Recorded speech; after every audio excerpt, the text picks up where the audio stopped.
নমস্কার বন্ধুরা, village food waste Bengal চ্যানেলে তোমাদের অনেক অনেক স্বাগতম জানাই। তো বন্ধুরা, আমি সুন্দর একটা আমের একটা জিনিস নিয়ে চলে এসেছি।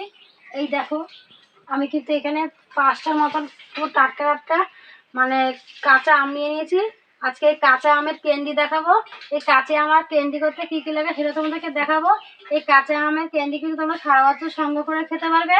আর এটা কিন্তু খুব সুন্দর একটা আম যখন ফুরিয়ে যাবে তখন তোমরা এই ক্যান্ডিটা করে কোটার মধ্যে রেখে দিলে সারা বছর ধরে খেতে পারবে।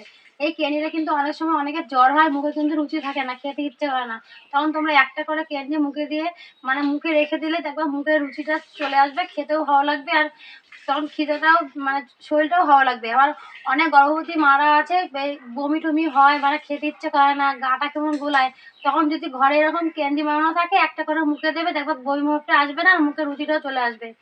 অনেক দাদা ভাইরাও আছে কিন্তু অফিসে কাজে যাও, খুব বিরক্ত হয়ে যাও, মুখটা কিন্তু ভালো লাগে না, তখন তোমরা কিন্তু কৌটা করে নিয়ে যাবে, একটা করে মুখে দেবে, শরীরও ভালো লাগবে আর মুখের রুচিটাও ফিরে আসবে। আর ছোট বড় এটা কিন্তু সবাই পছন্দ করবে। তাই প্রথমে কিন্তু আমগুলা জলে ধুয়ে কেটে নেবো। প্রথমে গোটা অবস্থায় আমগুলা ধুয়ে নেব।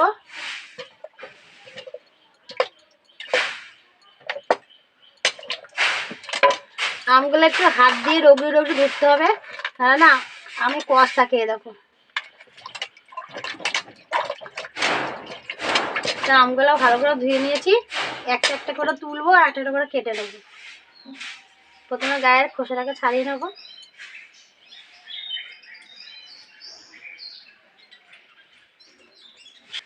আমার খোসাটাকে ছাড়িয়ে নিয়েছি, এবার মাঝখান থেকে 2 ভাগ করে নেব। দেখো আজকে কিন্তু একটু শক্ত ভাব হয়ে গেছে।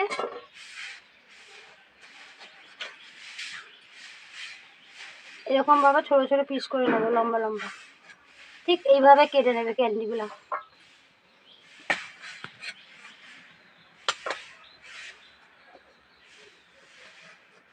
একটু মোটা করে কাটবে, যখন আবার রোদে দেবো শুকিয়ে একদম অনেক এত মোটা থাকবে না, তখন শুকিয়ে আবার সরু মতন হয়ে যাবে। তাই যখন কাটবে একটু মোটা ভাব ভাব কাটবে। এইভাবে বাকি আমগুলো আমি কেটে নেব।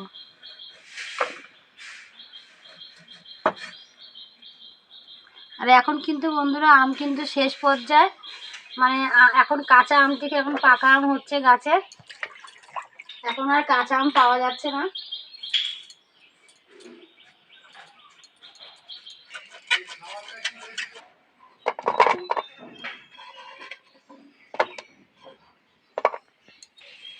আমগুলো সব কেটে নিয়েছি, আর ঠিক এইভাবেই কাটবে।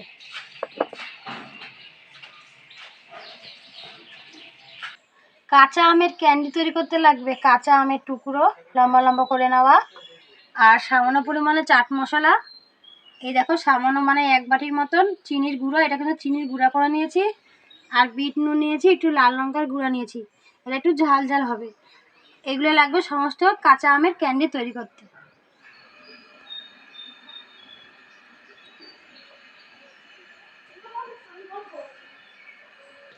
ওইদিকে সব জোগাড় করে নিয়েছি, তাই এদিকে উনুনটাকে ধরিয়ে নেবো। তাই উনুনটা ধরে গেছে, উনুনের উপর কড়াইটা বসিয়ে দেবো। কিন্তু কড়াইটা একটু গরম করে নেবো হালকা। কড়াইটা একটু গরম করে নিয়েছি হালকা করে। এই কড়াইয়ের মধ্যে আমি 1 বাটি জল দিয়ে দেবো, দিয়ে এবার আমগুলো ছেড়ে দেবো। আমগুলো একটু হালকা একটু ভাপ দিয়ে নেবো।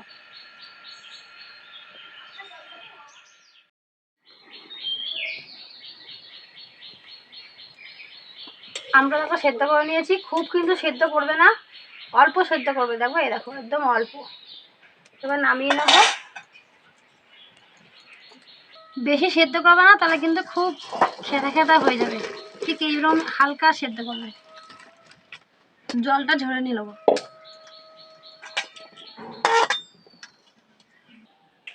একটা আলাদা পাত্র নিয়ে নিয়েছি, এই পাত্রের মধ্যে আমি 1 বাটি চিনি দিয়ে দেবো। আর চিনিটা তোমার স্বাদ মতন দেবে, যে একটু যেহেতু কাঁচা আম তো তাই একটু চিনিটা একটু বেশি দিয়েছে, কিন্তু চিনির গুঁড়া, তোমরা চিনিটাকে কিন্তু এবার গুঁড়া করেই নেবে।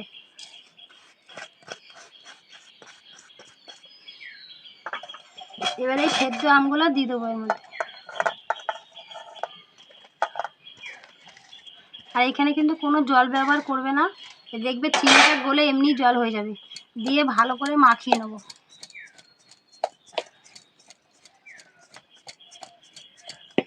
দেখো কিরম জল, মানে এখনই জল বেরিয়ে যাচ্ছে। চিনির গুঁড়োটা যাতে আমের সারা গায়ে যাতে ভালো করে মিক্স হয়ে যায়, ঠিক সেইভাবে তোমরা নাড়বে। হাত দিয়ে করবে না, যেহেতু হাতা দিয়ে করবে না, এরকম ঝাঁকিয়ে ঝাঁকিয়ে করবে।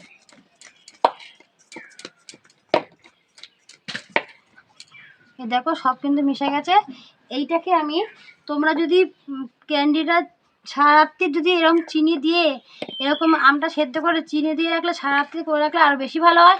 কিন্তু এখন সকাল 8:30 বাজে, আমি কিন্তু আবার তোমাদের 3টের সময় দেখাবো, ঠিক 6-7 ঘন্টা পর তোমাদেরকে আবার দেখাবো।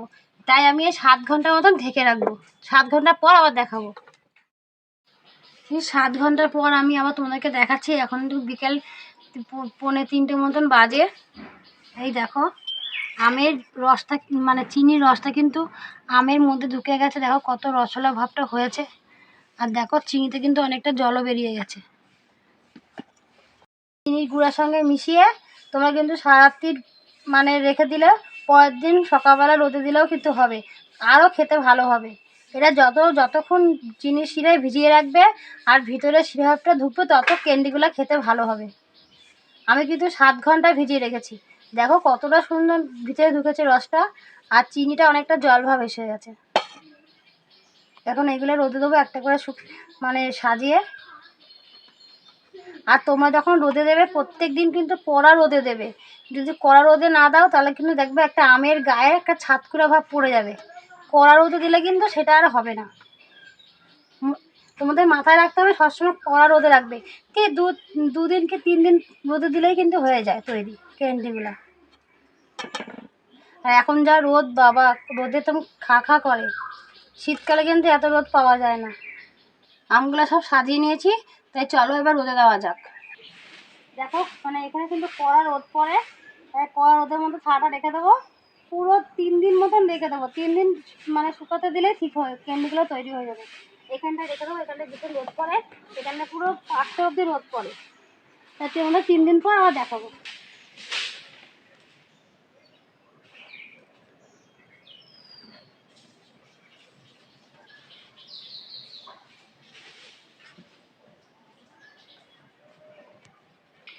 তিন দিন পর কিন্তু তোমাদেরকে আবার দেখাচ্ছি ক্যান্ডিগুলো কি হয়েছে দেখি। এই দেখো বন্ধুরা কতটা সুন্দর হয়েছে। আর দেখো আমি কিন্তু থালা ভরে দিয়েছিলাম, মানে শুকিয়ে দেখো অল্প কটা হয়ে গেছে। দেখো কতটা সুন্দর লাগছে। আর ভিতরটা দেখো পুরো রসালো ভাব। আর দেখো কত সুন্দর শুকিয়েছে। এটা কিন্তু প্রত্যেক দিন আমি রোদে দিয়েছি আর তুলেছি। এই দেখো কত সুন্দর, মানে এত শুকিয়েছে যে খসমস করে দেখো থালায় আওয়াজ হচ্ছে। তুমি রান্নাঘরের দিকে চলো যাক, রান্নাঘরে দিয়ে এবার দেখাবো তোমাদের।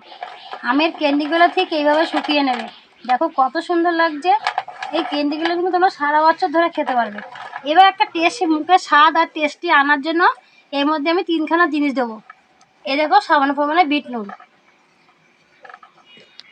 একটু কাশ্মীরি লঙ্কার গুঁড়ো, এটা কিন্তু একটু ঝাল ভাব হবে, আর চাট মশলা দিয়ে এবার ভালো করে মাখিয়ে নেব। এইটা দেওয়ার কারণ এটা মুখের স্বাদ আর টেস্টিংটা ভালো আনবে, মানে খেতে ভীষণ ভালো লাগবে। যখন তোমরা মুখে দিয়ে রাখবে, মুখে তোমরা ঝাল নুন টক সব বুঝতে পারবে। লজের যেমন খাও ঠিক সেরকম স্বাদটা আসবে। এই সব কিছু দিয়ে কিন্তু ভালো করে ডোলে ডোলে মাখতে হবে, তাহলে কী হবে, এই মশলাটা ভিতরটা ঢুকবে আর খেতে ভালো হবে। অনেক বাচ্চারা কিন্তু ক্যাডবেরি লজেস খেতে ভীষণ পছন্দ করে, ওরা প্রত্যেক দিন বায়না করে। তখন কিন্তু ওইসব না দিয়ে, ওইসব খেলে কিন্তু পেটে কিমড়ি হয়। এইগুলো কিন্তু একটা করে দেবে মুখে, এগুলো কিন্তু ওরা খেলে কিচ্ছুই হবে না। পুরো আম কিন্তু এখন শেষ পর্যায়ে।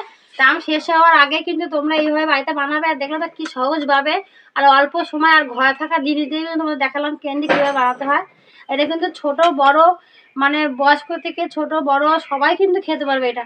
আবার অনেকে না আছে সুগার ফেল করে, হ্যাঁ, তখন তাদের না এরকম ঘরে যদি চিনি না থাকে বা মিষ্টি কোনো জিনিস যদি না থাকে, তোমরা এরকম আমের ক্যান্ডি করে বোতলে ভরে রেখে দেবে। আর একটা করে দেবে, ওদের যদি একটা খেয়ে তো দেখবে প্রেশার মানে সুগারটা ঠিক হয়ে যাবে আর এনার্জি ভাবটা চলে আসবে। আর কিন্তু রোদে দিতে হবে না। আমার তৈরি হয়ে গেল কাঁচা আমের ক্যান্ডি। তাই দেখো আমার হাতের কাছে একটা ছোট বোতল ছিল, তাই বোতলের মধ্যে করে আমি ভরে রেখে দেবো। এটা সারা বছর যেহেতু সংগ্রহ করে খাওয়া যাবে। এরকম যদি প্লাস্টিকের বোতল থাকে বা কাঁচের বোতল থাকে তোমরা ভরে রাখবে, কিন্তু আমার বড় বোতল হাতের কাছে নাই, একটা ঘিয়ের বোতল ছিল, ভালো করে ধুয়ে নিয়েছি, এই বোতলে আমি ভরে রেখে দেবো।